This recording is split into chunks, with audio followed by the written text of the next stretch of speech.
Assalamualaikum warahmatullahi wabarakatuh.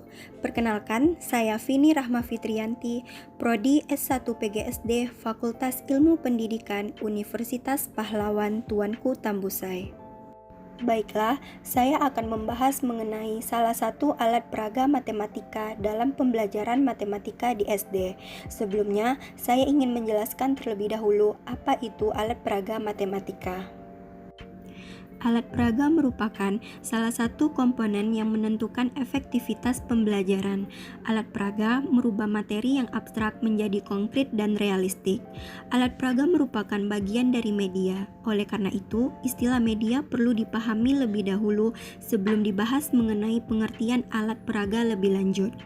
Media pengajaran diartikan sebagai semua benda yang menjadi perantara terjadinya proses belajar, dapat berwujud perangkat lunak maupun perangkat keras. Alat peraga matematika adalah seperangkat benda konkret yang dirancang, dibuat, dihimpun, dan disusun secara sengaja yang digunakan untuk membantu menanamkan atau mengembangkan konsep-konsep atau prinsip-prinsip dalam matematika. Dengan alat peraga, hal-hal yang abstrak dapat disajikan dalam bentuk model-model berupa benda konkret yang dapat dilihat, dipegang, diputarbalikkan hingga dapat lebih mudah dipahami. Fungsi utamanya adalah untuk menurunkan keabstrakan konsep agar siswa mampu menangkap arti konsep tersebut.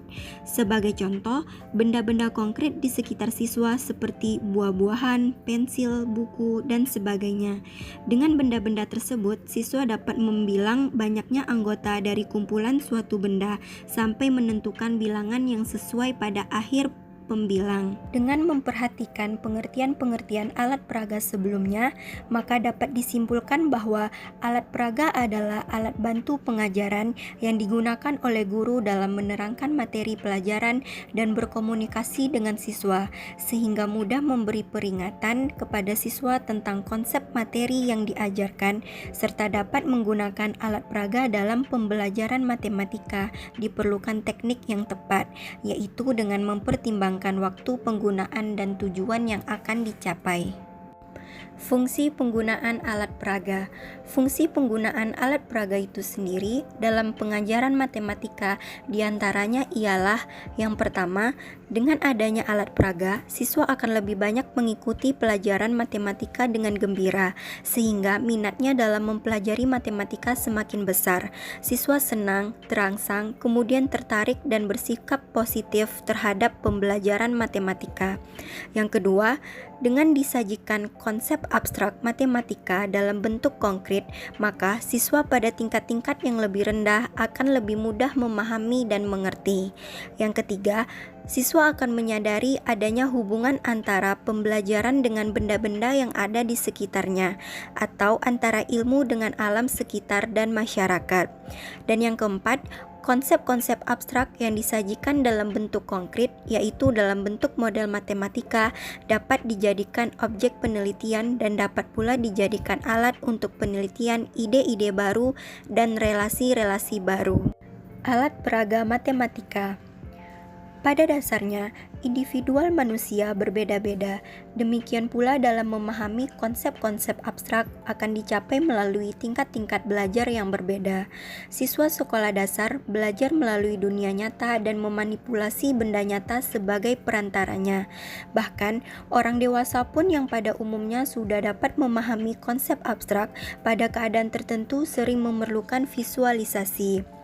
Dengan adanya alat peraga dalam pembelajaran sebagai alat bantu belajar memberikan peluang keterlibatan siswa secara aktif.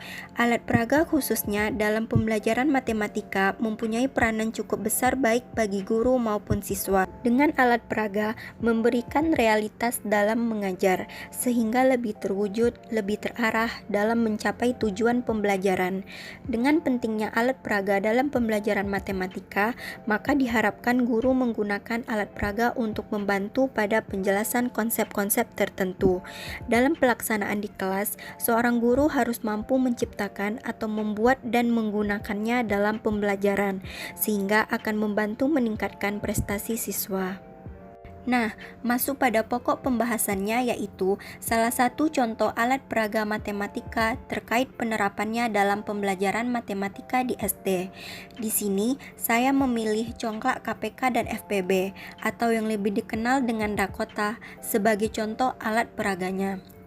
Dakon KPK dan FPB merupakan permainan tradisional yang bisa dipakai untuk mengajarkan materi mengenai FPB dan KPK dari pasangan dua bilangan atau lebih. Permainan Dakon KPK dan FPB ini menyerupai permainan congklak tradisional yang digabungkan dengan pelajaran matematika dengan alur permainan yang mirip dan bisa diajarkan pada siswa sekolah dasar. Untuk memainkan permainan ini, siswa perlu mengetahui kelipatan dan faktor dari suatu bilangan sebelum mulai bermain. Kemudian, siswa memasukkan biji dakon ke dalam lubang yang merupakan faktor atau kelipatan dari bilangan tersebut. Yang perlu diperhatikan adalah siswa harus memilih bilangan terbesar dari dua biji dakon yang terdapat di dalam lubang untuk mencari FPB. Sedangkan untuk mencari KPK, siswa memilih bilangan terkecil apabila terdapat dua biji dakon dalam lubang. Untuk lebih jelasnya, saya akan menjelaskan kembali secara terperinci. Langkah-langkah untuk mencari KPK. Yang pertama, permainan ini dilakukan oleh dua orang. Yang kedua, setiap orang memegang satu angka. Misalnya, mencari KPK dari 5 dan 2, maka orang pertama fokus pada angka 5 dan orang selanjutnya fokus pada angka 2. Yang ketiga, orang pertama yang memegang angka 5, maka dia akan menjalankan biji dakon atau mengisi lubang-lubang dakon pada kelipatan 5. Yang keempat, setelah orang pertama selesai, maka orang kedua melanjutkan permainan dengan memasukkan biji dakon pada lubang kelipatan 2, kemudian berhenti setelah biji dakon orang pertama dan biji dakon orang kedua berada pada satu lubang. Yang kelima, biji pemain pertama dan pemain kedua berada pada lubang ke-10, maka 10 merupakan KPK dari 5 dan 2. Kemudian, langkah-langkah untuk mencari FPB. Yang pertama, misalnya ingin mencari FPB dari 6 dan 4. Yang kedua, maka orang pertama menaruh 6 biji dakon dalam lingkaran A dan orang kedua menaruh 4 biji dakon pada lingkaran B. Yang ketiga, orang pertama memperhatikan biji-biji pada lingkaran A dan orang kedua memperhatikan biji-biji pada lingkaran B. Yang keempat, orang pertama meletakkan biji pada bilangan yang merupakan faktor dari 6 dan orang kedua meletakkan biji pada bilangan yang merupakan faktor dari 4. Yang kelima, bilangan terbesar di mana terdapat 2 biji dengan warna berbeda merupakan faktor persekutuan terbesar dari kedua bilangan tersebut. Jadi, 2 merupakan FPB dari 6 dan 4. Selanjutnya, manfaat dari alat peraga Dakota. Alat peraga Dakota ini memiliki beberapa manfaat. Yang pertama, memudahkan guru untuk menyampaikan materi yang berkaitan. Yang kedua, dengan menggunakan media Dakota, materi KPK dan FPB menjadi lebih mudah dipahami oleh siswa. Yang ketiga, dengan media Dakota, siswa akan lebih berperan aktif dan mencoba sendiri sehingga tidak hanya menerima informasi yang disampaikan oleh guru. Dan yang keempat, siswa dapat bekerja sama dalam kelompok. Adapun kelebihan dari alat peraga Dakota, yang pertama, dapat meningkatkan kreativitas dalam membuat alat ini. Selain itu, siswa jadi lebih aktif dan memperoleh pembelajaran yang bermakna dari media Dakota, berupa materi FPB dan KPK ini. Yang kedua, dapat melatih siswa dalam berkomunikasi saat berkelompok, menimbulkan motivasi atau rasa keingintahuan, menimbulkan keceriaan saat mempraktekkan sebab seperti bermain congklak. Dan yang ketiga, sebagai alternatif lain dari penggunaan pohon faktor dan garis bilangan. Sedangkan kekurangan dari alat peraga Dakota ini, yang pertama, alat ini kurang fleksibel untuk dibawa karena ukuran yang memang besar dan tidak bisa ditekuk. Yang kedua, siswa yang kurang paham dengan konsep perkalian yang menyangkut tentang kelipatan dan faktor persekutuan akan bingung menggunakan alat ini. Dan yang ketiga, untuk memahami pelajaran KPK dan FPB dengan alat peragada kota ini memang sangat membantu.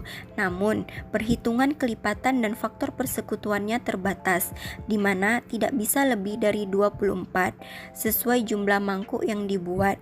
Sebab semakin banyak jumlah mangkuk, maka akan semakin panjang wadah dakon. Demikianlah penjelasan saya mengenai salah satu contoh alat peraga matematika terkait penerapannya dalam pembelajaran matematika di SD. Semoga bermanfaat dan menjadi referensi bagi kita semua. Assalamualaikum warahmatullahi wabarakatuh.